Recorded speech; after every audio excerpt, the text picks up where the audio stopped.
যে পরিসংখ্যানের যে প্রশ্নটা আসছে, দুইটা প্রশ্ন আসছে, অবশ্য পরিসংখ্যান থেকে কয়টা আসবে? দুইটা। কিন্তু তোমাদের বেলায় কিন্তু দুইটাই করতে পারবা, শুধু আগের ক্লাস গুলো একটা করে তার পূর্বের প্রচুরক শ্রেণীটা আমরা জানতে পারবো। ঠিক আছে, তাহলে এখানে সর্বোচ্চ গণসংখ্যা কত পাবা? 19। তাহলে এখানে সর্বোচ্চ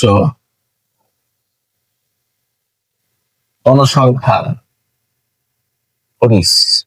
অতএব প্রচুরক শ্রেণী কোনটা বাবা? ওইটা 59 থেকে 63। হ্যাঁ, প্রচুরক শ্রেণী 59 থেকে 63। আচ্ছা বলো, সে অনেক প্রচুরক শ্রেণীর মধ্যমান বের করতে বলছে না পূর্ববর্তী শ্রেণী? তাহলে আমরা এখন লিখবো অতএব প্রচুরক শ্রেণীর পূর্ববর্তী শ্রেণীটা কোনটা?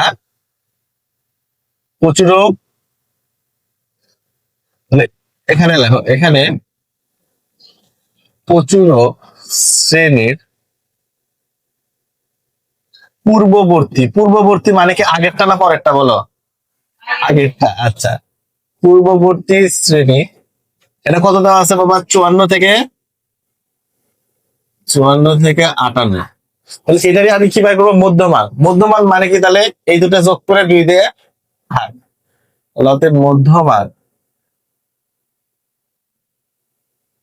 54 প্লাস 58 ডিভাইডেড 2। আচ্ছা, এই তাহলে 56। তাহলে এই 56 হবে অ্যান্সার। অঙ্কন করবা, তারপরে সূত্র বসাবো। তাহলে দেখো, লিখতে হবে সংক্ষিপ্ত পদ্ধতিতে গড় নির্ণয় সারণী।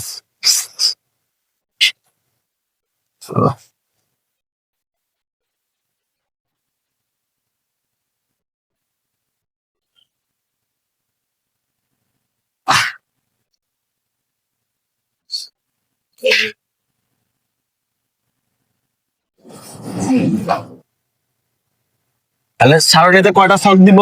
5টা। আচ্ছা, কেউ যদি ইচ্ছা করে 6টা দেয় তাও হবে, সেটা হচ্ছে ট্যালি দিতে হবে 6 নম্বর ঘরটা, এছাড়া আর কেউ দিতে পারবে না। ঠিক আছে, 5টা। তাহলে প্রথম ছকে কি থাকে বাবা? আচ্ছা, শ্রেণীবিন্যাস। তারপরে স্যার কি থাকবে? মধ্যমান এক্স আই। ওকে, তারপরে কি থাকবে? গণসংখ্যা এফ আই। তারপরে ধাপ ভিত্তিতে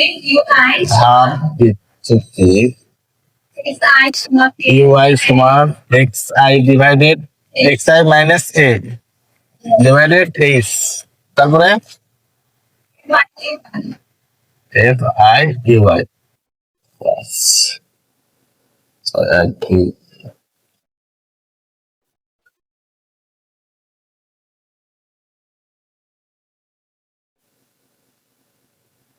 তাহলে শ্রেণীব্যাপ্তি গুলো লিখি 44 থেকে 48। দুটা যোগ করে 2 দিয়ে ভাগ। তাহলে প্রথমে একটা আগে বের করে নাও, 44 যোগ 48 46 আসবে। তাহলে এখন শ্রেণী ব্যবধান কত বাবা? 5 না? 44 থেকে 48 শ্রেণী ব্যবধান কত? কত হয়? 51। 51 আর 5 56 আর 5 61 আর 5 66 আর 5। ঘটনা হচ্ছে এটা কি? অনুমিত গড়। সেজন্য এ যেটা ধরবো আমরা, সেটা ধরবো কি? 0।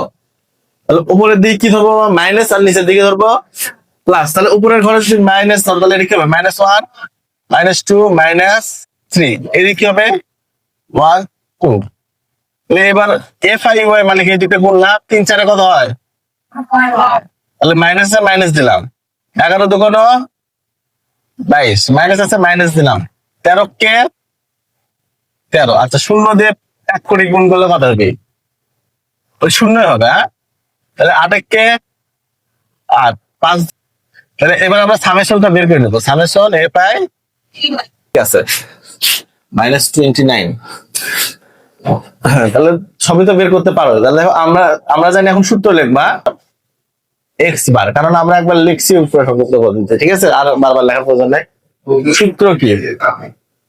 এ plus summation A pi A Y divided N into কি বাবা এইচ। তাহলে এর মান বলো, সব দেখে বলো কত? 61 প্লাস এটা কত? -29 না, আর 60 ইন্টু এইচ কত? 5 সব। আচ্ছা এটা দিয়ে এটা কাটো, তাহলে কত হয়? 12। আচ্ছা কাটাকাটি যদি না করো, উপরেরটা দিয়ে গুণ নিচেরটা দিয়ে ভাগ করবা, তাও হবে। এখন কিন্তু আমাদের ছোট হয়ে গেল, 12 ভাগ 29 থাকে শুধু। হ্যাঁ, তাহলে দেখো 61 মাইনাস এই 29 ভাগ 12 লাগবে না? তাহলে কি নিতে হবে? 2, কারণ 5 বা 5-এর উপর সংখ্যা দিলে 2 নিতে হবে। 58.58। ওই যে আমরা যে সবগুলো গড় করছিলাম, দেখো ওই অ্যান্সার সব মিলছে কিনা, এই সবগুলো